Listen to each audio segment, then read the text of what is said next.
Sahabat inspirasi, tidak semua cinta hadir dalam bentuk pelukan hangat atau kata-kata manis. Kadang, cinta itu berwujud dalam langkah kaki yang lelah, tangan yang kasar karena kerja, atau senyuman yang hanya muncul setelah memastikan kita tertidur lelap. Malam itu, aku terbangun. Jam digital di pojok kamar menyala merah. Pukul 1.15. Suara gerbang rumah berderit, disusul langkah kaki berat yang sangat aku kenal. Ayah pulang. Lagi-lagi saat dini hari seperti biasa. Tapi ada yang berbeda malam ini. Untuk pertama kalinya, aku tidak bisa kembali tidur. Ada dorongan dalam hati yang sulit dijelaskan. Campuran rasa ingin tahu, curiga, dan khawatir. Selama ini aku selalu berpikir, ayah cuma bekerja sebagai satpam di kantor kecil sekitar 2 km dari rumah. Jam kerjanya katanya selesai pukul 5 sore. Tapi kenapa selalu pulang lewat tengah malam? Kenapa bajunya kadang basah oleh air dan tangannya penuh bekas sabun atau minyak? Aku mulai menyadari bahwa ada sesuatu yang disembunyikannya. Bukan karena ia tak percaya padaku, tapi mungkin karena ia ingin aku tetap merasa tenang, tetap bisa belajar, tetap hidup seperti anak-anak lain. Tapi aku bukan anak kecil lagi. Dan malam itulah, aku membuat keputusan yang akan mengubah caraku memandang ayah dan juga diriku sendiri. Aku memutuskan untuk mengikutinya. Diam-diam. Sahabat inspirasi. Inilah awal dari kisah nyata penuh makna tentang seorang anak yang perlahan menyadari betapa besarnya cinta yang tersembunyi dalam diam. Sebuah cerita yang berjudul, Aku Tahu Ayahku Sering Pulang Tengah Malam, tapi baru tahu tujuannya saat aku mengikutinya diam-diam. Kisah ini bukan hanya tentang rasa penasaran. Ini adalah tentang pengorbanan yang tak pernah diumbar. Tentang cinta yang diam-diam bekerja di balik lelah dan peluh. Dan tentang seorang ayah yang memilih diam agar anaknya tetap bisa bermimpi tinggi. Bersama kami di Narasi Inspiratif Official, ikuti kisah ini hingga akhir.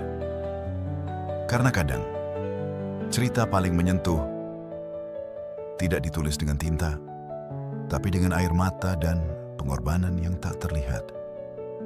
Apa yang sebenarnya dilakukan ayahku setelah pekerjaan utamanya selesai? Kenapa ia tidak pernah bercerita padaku? Dan apa yang akhirnya kutemukan saat mengikutinya diam-diam? Kita akan mulai menjawab semuanya di bagian selanjutnya.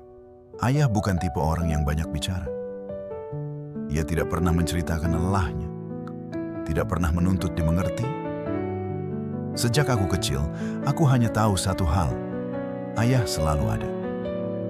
Bukan dalam bentuk pelukan atau hadiah, tapi dalam kehadiran yang konstan. Ia bangun sebelum matahari muncul, dan seringkali baru terlihat lagi saat malam terlalu larut untuk disambut dengan obrolan. Aku tinggal bersama ayah dan ibu di sebuah rumah petak sederhana di pinggiran kota. Lingkungannya tidak istimewa, tapi cukup hangat untuk disebut rumah. Di balik tembok yang mengelupas, ada suara sepeda motor tetangga, suara ayam kampung dari warung sebelah, dan sesekali denting sendok dari dapur ketika ibu menyiapkan teh manis untuk ayah. Aku, anak satu-satunya, sedang duduk di kelas 2 SMA. Usiaku 17 tahun, masa-masa yang katanya paling bebas, paling indah. Tapi entah kenapa, aku sering merasa ada beban yang tidak terlihat di punggungku. Bukan dari tugas-tugas sekolah, bukan pula dari teman-teman, tapi dari raut wajah ayah yang semakin hari terlihat berbeda. Wajahnya lebih tirus dari tahun lalu. Gerak tubuhnya tidak lagi setegap dulu. Dan matanya semakin sering menatap kosong ke lantai setiap kali ia pikir tidak ada yang melihat. Aku sering bertanya dalam hati, kenapa ia tidak pernah menceritakan hari-harinya? Kenapa setiap kali ditanya, jawabannya selalu biasa saja? Seolah tidak ada yang patut dikhawatirkan. Padahal setiap kali ia pulang, Seragam kerjanya basah oleh peluh, tangannya merah karena sabun. Dan napasnya berat seperti baru menempuh perjalanan jauh. Di rumah, ibu hanya bilang bahwa ayah kerja keras demi masa depanku. Aku tahu itu. Tapi sesuatu dalam hati kecilku merasa ada yang lebih dari sekadar kerja keras biasa. Aku mulai memperhatikan lebih seksama. Waktu pulangnya tak pernah konsisten.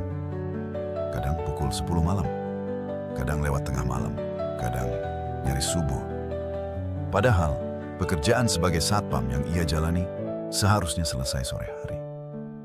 Tapi tidak pernah ada penjelasan, tidak pernah ada cerita, hingga rasa ingin tahuku tumbuh. Bukan dari curiga, tapi dari cemas. Aku mulai merasa seolah ayah sedang menyembunyikan sesuatu dariku. Sesuatu yang besar. Bukan karena ia ingin berbohong, tapi mungkin karena ia ingin aku tetap merasa nyaman. Dan tidak harus tahu semua kenyataan yang ia hadapi. Tapi kenyamanan tanpa kejujuran kadang terasa hampa. Dan rasa hampa itu mulai menyesakkan. Malam-malam itu terasa makin panjang. Dan diam-diam, aku mulai menyusun niat. Untuk mencari tahu apa yang sebenarnya sedang ayah sembunyikan dari kami. Hari itu seperti biasa. Langit mendung sejak pagi dan Jakarta tampak lebih suram dari biasanya. Aku pulang lebih awal dari sekolah karena guru matematika tidak masuk. Sesampainya di rumah, hanya ada ibu di dapur. Ayah, katanya, sedang lembur. Aku membuka pintu kamar dan duduk termenung. Di meja belajarku, ada tumpukan fotokopi formulir pendaftaran kuliah. Aku tahu ayah diam-diam mengambil brosur dari kelurahan dan membawakan formulir itu seminggu lalu. Dia bilang, isi saja, siapa tahu rezeki. Padahal aku tahu, bahkan biaya formulir pun terasa berat baginya. Aku mencoba mengisi formulir itu malamnya. Tapi pena di tanganku tidak bisa menulis. Yang muncul di kepala hanya satu pertanyaan. Dari mana ayah akan membayar semua ini? Malam itu, aku sengaja tidak tidur. Kupasang alarm pukul 11.30 malam. Aku tahu jam-jam itu biasanya ayah akan pulang. Dan benar saja, saat semua rumah di kompleks kami sudah gelap, suara derit gerbang terdengar pelan. Ayah masuk pelan-pelan, menaruh tas lusuhnya, dan berjalan menuju kamar mandi. Aku hanya mengintip dari celah pintu. Yang kulihat membuatku tak bisa memejamkan mata. Kaos dalam ayah basah kuyup. Tangannya merah dan pecah-pecah. Ada noda minyak di ujung celananya. Dan di dalam tasnya ada plastik bening berisi sepasang sepatu safety boots dan kaos polos yang berbeda dari seragam satpam. Saat itu, aku tahu ada sesuatu yang lebih besar daripada yang pernah ia ceritakan. Esok malamnya, aku tak menunggu jawaban. Aku memutuskan untuk mengikuti ayah setelah jam sore pekerjaannya selesai. Dengan hoodie gelap dan masker, aku berdiri jauh di seberang kantor tempat ia bekerja. Sekitar pukul 6 sore, kulihat ayah keluar gerbang. Tapi bukan untuk pulang. Ia menyeberang jalan, menyusuri gang kecil, lalu masuk ke dalam angkot kosong. Aku mengikuti dari belakang, menyewa ojek, dan meminta sopirnya diam. Sekitar 30 menit perjalanan, ayah turun di kawasan yang tidak pernah kusebut dalam keseharian kami.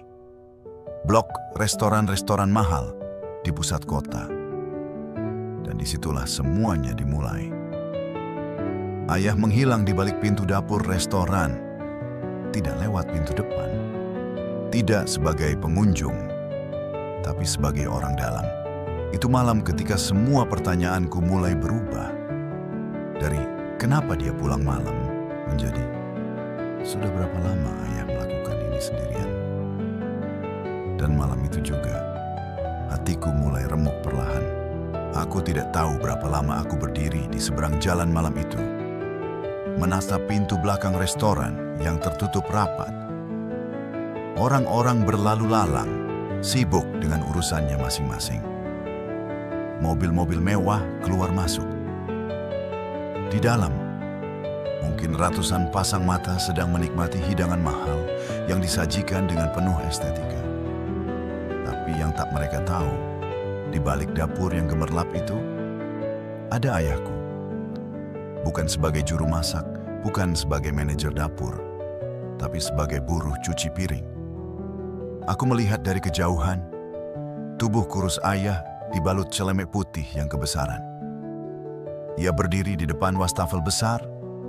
Air mengucur deras, tumpukan piring tak berujung, menanti giliran dibersihkan.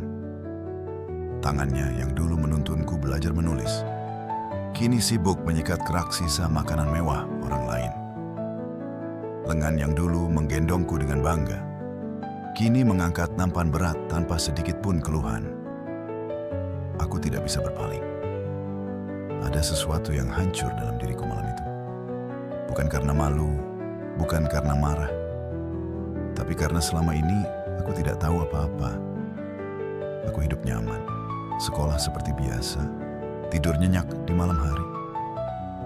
Sementara ayah bekerja 2 kali lipat, hanya untuk membuat semuanya tampak biasa saja. Dan yang lebih menyakitkan, ayah tidak pernah ingin aku tahu.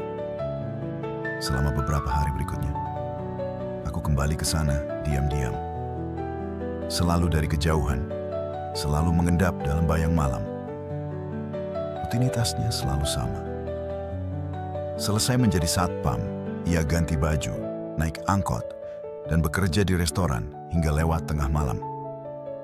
Pulang dengan tubuh lelah, tidur sebentar, lalu bangun lagi sebelum fajar menyingsing. Aku sempat mencatat waktu pulangnya. Pukul 2.07 pagi. Dan pukul 5.15 ia sudah bangun, menyeduh kopi instan, lalu bersiap kembali ke pos jaga. Tubuh ayah bukan tubuh muda lagi. Usianya sudah lewat kepala 5. Tapi ia tetap berdiri, tetap berjalan, tetap bekerja. Bukan karena hobi, bukan karena cita-cita, tapi karena cinta. Cinta yang tidak banyak bicara. Cinta yang tidak pernah minta dibalas. Aku mulai dihantui oleh rasa bersalah. Selama ini aku terlalu sibuk dengan duniaku sendiri. Aku pernah kesal karena tidak bisa beli sepatu baru. Pernah marah karena uang jajan kurang. Pernah kecewa karena tidak bisa ikut les bimbel seperti teman-teman lain. Padahal ayah sedang bertarung tiap malam hanya agar aku bisa terus sekolah. Dan rasa bersalah itu berubah menjadi dilema. Haruskah aku menghadapinya dan bilang bahwa aku tahu semuanya?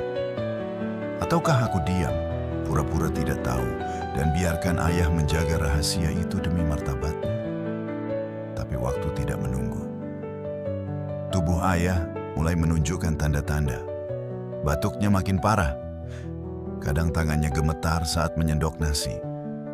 Dan sekali waktu, aku melihatnya tertidur di kursi makan dengan kepala bersandar pada meja. Belum sempat makan malamnya sendiri. Saat itu, aku tahu ini tidak bisa dibiarkan lebih lama. Malam itu aku tidak hanya mengikutinya dari kejauhan. Aku ingin tahu lebih dalam. Bukan hanya ingin tahu apa pekerjaannya, tapi juga apa yang ia rasakan. Aku ingin tahu seperti apa dunia ayah selama ini. Dengan napas yang gugup, aku menunggu ayah selesai dari shift satpamnya, lalu menyusulnya menaiki angkot yang sama. Aku berpura-pura tidak mengenalnya, duduk di sudut belakang. Di dalam angkot, tubuh ayah bersandar ke kaca. Matanya setengah tertutup, wajahnya letih. Aku menahan air mata. Aku ingin memeluknya saat itu juga. Tapi aku tahu, belum waktunya. Sampai kami tiba di restoran. Aku menunggu 15 menit, lalu memberanikan diri mendekati dapur dari sisi gang belakang. Suasana panas, penuh uap, dan bau minyak goreng. Aku berdiri diam di balik tumpukan boks plastik. Dan di sanalah aku melihat sesuatu yang tak akan pernah bisa kulupakan. Ayah berdiri dengan kaki terendam air sabun.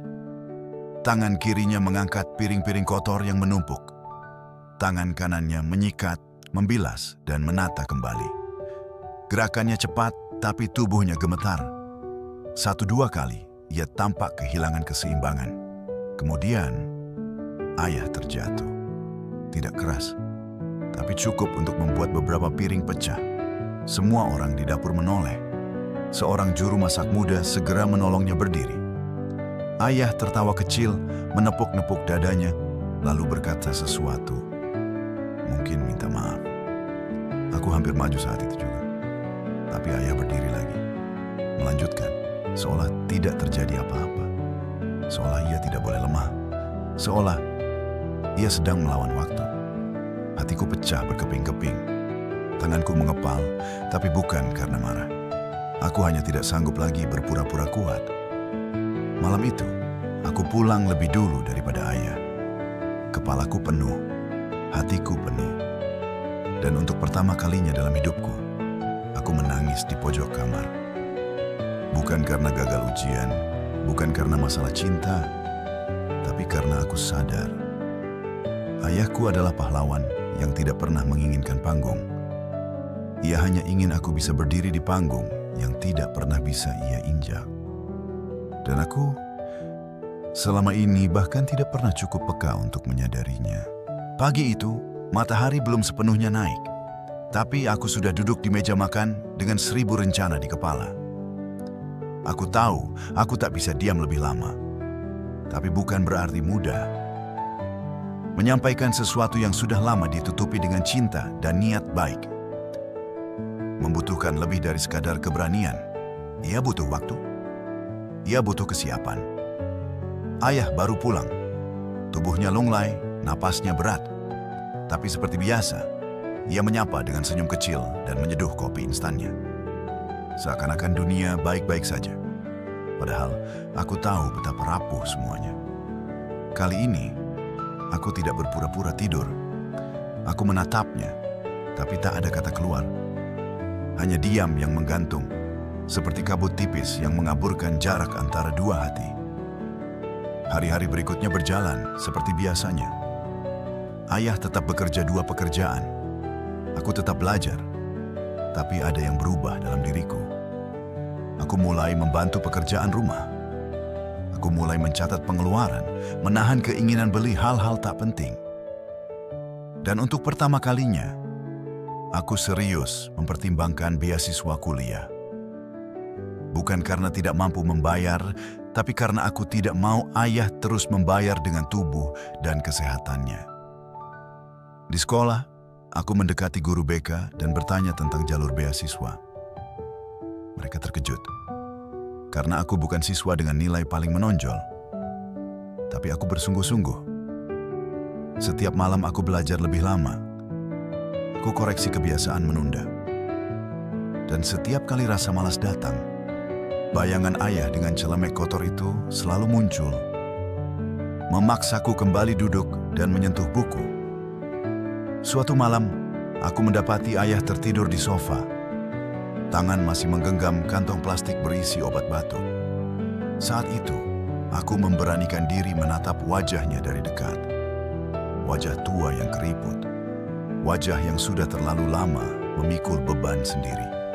Aku menyentuh tangannya dan berbisik dalam hati, "Ayah, tunggu sedikit lagi. Aku janji akan menggantikanmu berdiri di garis depan."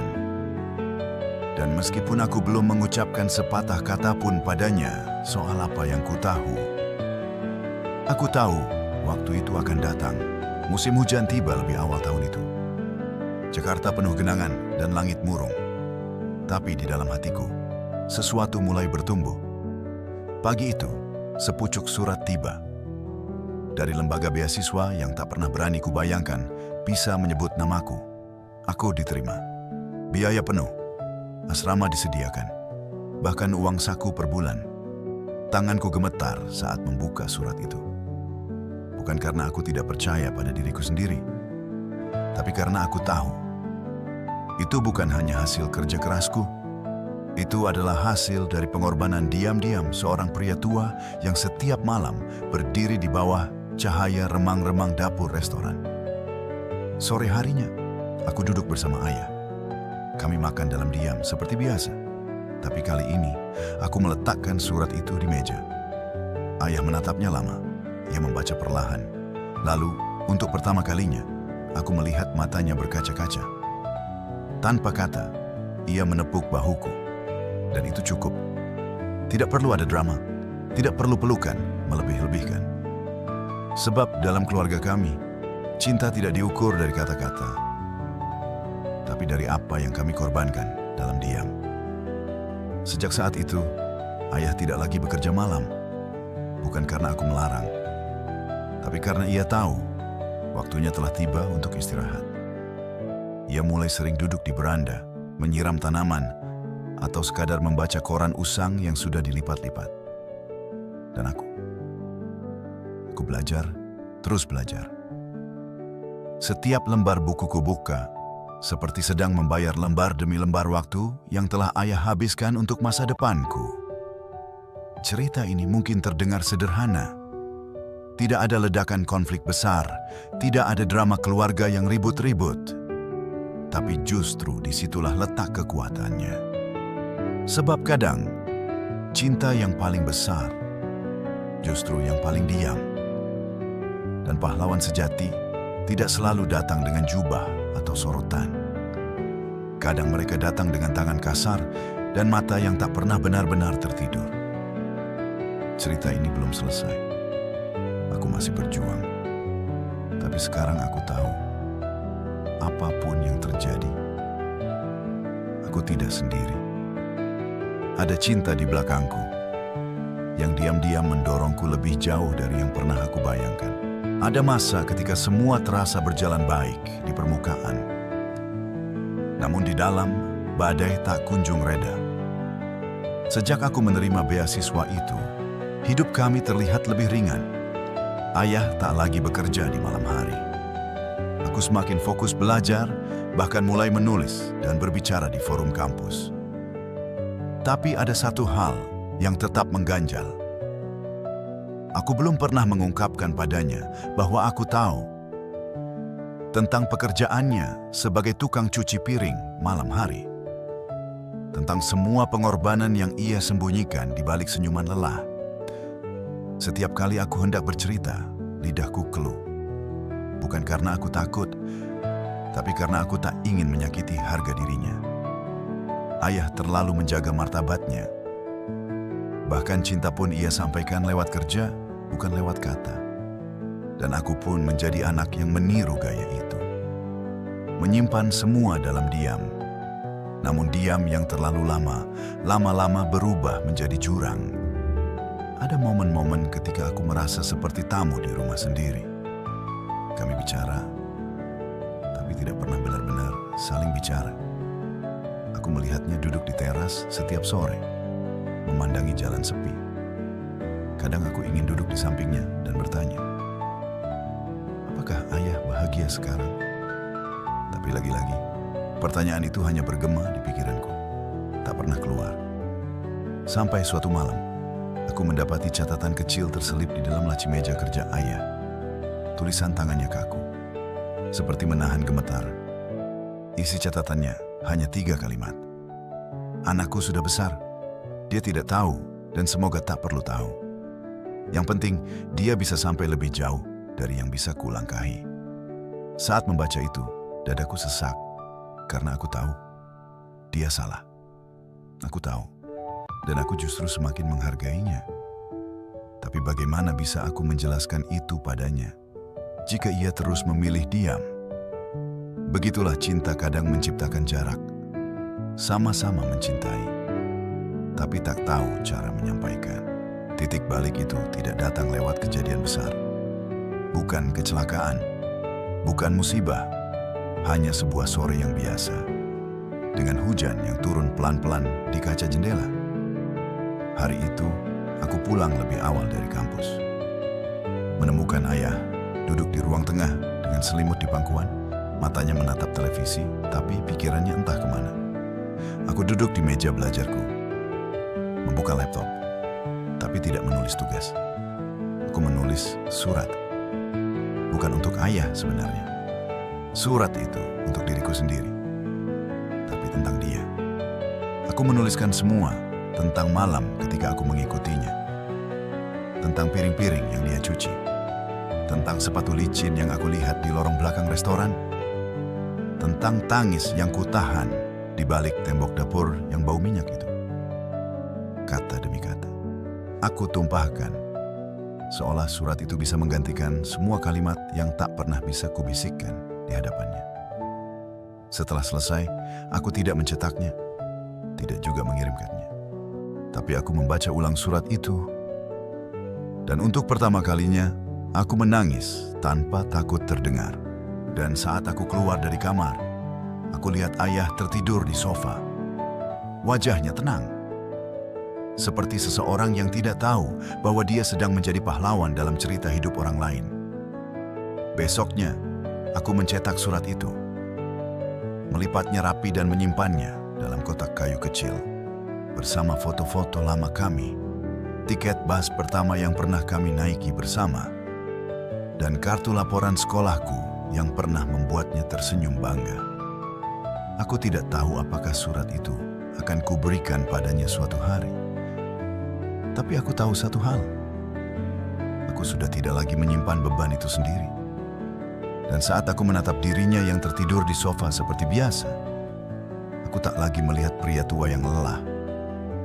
Aku melihat jembatan yang dengan diamnya telah membawaku menyeberangi hidup. Ada saat di mana diam menjadi pengkhianatan. Bukan kepada orang lain, tapi kepada kebenaran yang terus bergetar dalam dada. Hari itu seperti biasa. Aku pulang sekolah lebih lambat karena tambahan pelajaran. Langit sore Jakarta sudah menggantungkan warna jingga kelelahan dan jalanan ramai seperti biasa. Tapi suasana hatiku tak lagi bisa mengabaikan apa yang selama ini kupendam. Sesampainya di rumah, aku mendapati ayah sedang duduk di beranda, menatap jalanan kecil di depan rumah. Pakaiannya masih basah sedikit, mungkin baru selesai mandi. Di sampingnya, ada sepatu kerjanya yang sudah mulai aus, dan sepasang sandal jepit yang terlalu sering dipakai. Aku masuk ke dalam kamar, membuka laci yang selama ini kututup rapat. Di sana ada surat itu, yang kutulis dengan seluruh isi hatiku. Tanganku sempat ragu, tapi entah kenapa, ada sesuatu dalam diriku yang memaksa untuk bertindak hari itu juga. Malamnya, saat ayah hendak berangkat ke pekerjaan keduanya, tempat di mana aku tahu ia menyamar sebagai seseorang yang hanya dikenal lewat seragam dapur, aku berdiri di pintu dan memberikannya amplop itu. Tanpa berkata apa-apa, hanya memberikannya. Ia sempat kebingungan, tapi ia ambil juga. Ia masukkan ke dalam saku kemejanya, menatapku sebentar, dan berjalan pergi seperti biasa. Tidak ada pelukan, tidak ada drama. Tapi malam itu, aku tak bisa tidur. Jantungku berdegup lebih cepat dari biasanya. Aku tak tahu apa yang akan terjadi. Apakah ia akan membaca surat itu di tempat kerja? Apakah ia akan marah karena aku mengikutinya malam itu? Atau apakah ia akan diam saja, seperti biasanya? Setiap detik berjalan lambat. Dan ketika akhirnya aku mendengar suara pintu rumah terbuka, mendekati pukul 1 pagi, aku pura-pura tidur. Tapi jantungku menolak berpura-pura. Ayah masuk dengan langkah yang jauh lebih pelan dari biasanya. Aku mendengar ia duduk di ruang tamu. Lama. Beberapa menit kemudian, ku dengar suara lemari dibuka, lalu sunyi. Keesokan paginya, aku terbangun lebih awal. Dan di meja belajarku, ku temukan selembar kertas kecil, sangat sederhana, dengan tulisan tangan ayah yang tidak rapi. Nak, kamu sudah cukup tahu, dan kamu sudah cukup mengerti. Ayah hanya ingin kamu jadi lebih dari ayah. Bukan karena malu, tapi karena cinta.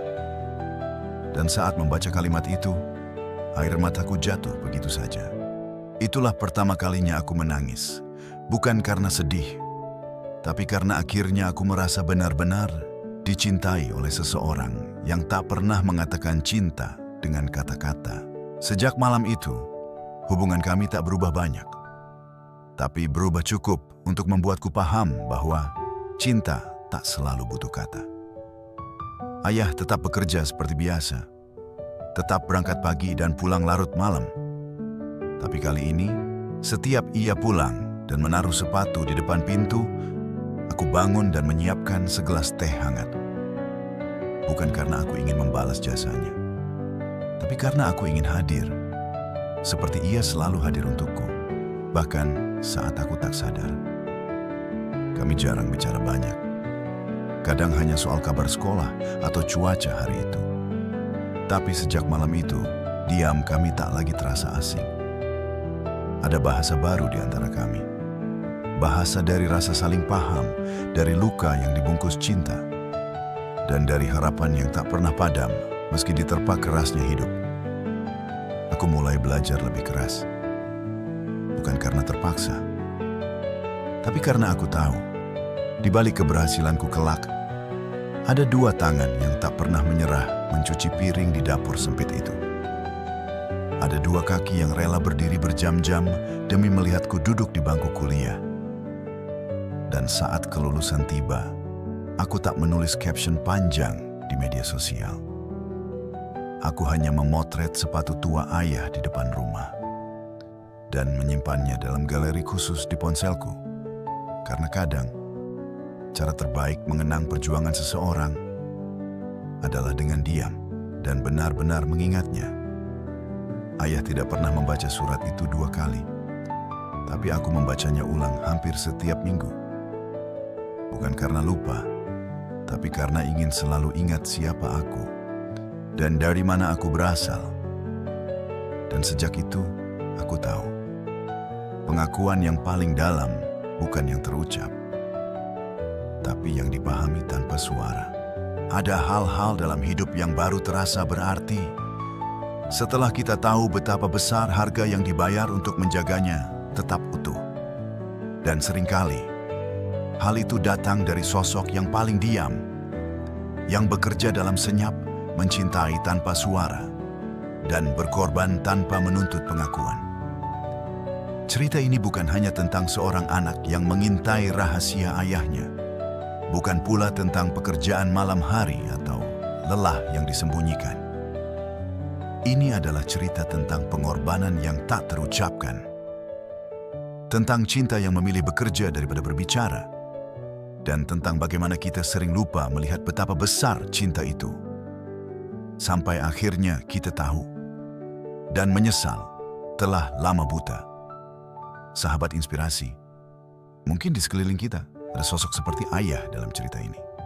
Ia tidak meminta ucapan terima kasih, tidak mengejar sorotan, tapi ia selalu ada di belakang layar hidup kita, menahan letih agar kita bisa tumbuh tanpa beban. Lalu, pertanyaannya, apakah kita sudah cukup peka untuk menyadari kehadirannya? Atau justru kita terlalu sibuk dengan kehidupan kita sendiri, hingga lupa untuk sekadar memandang lelah di wajahnya? Jika kamu pernah memiliki sosok seperti itu, seorang ayah, ibu, atau siapapun yang diam-diam berkorban untukmu, ceritakanlah di kolom komentar. Cerita kamu bisa menjadi cahaya untuk orang lain. Dan jika kamu merasa cerita ini menyentuhmu, jangan lupa untuk like, subscribe, dan nyalakan loncengnya agar tidak ketinggalan kisah penuh makna lainnya. Cerita Aku Tahu Ayahku Sering Pulang Tengah Malam, tapi baru tahu tujuannya saat aku mengikutinya diam-diam. Bukan hanya tentang ayah dan anak. Ini adalah cermin untuk siapa saja yang ingin memahami arti pengorbanan yang tak selalu tampak di permukaan. Terima kasih sudah menyimak sampai akhir.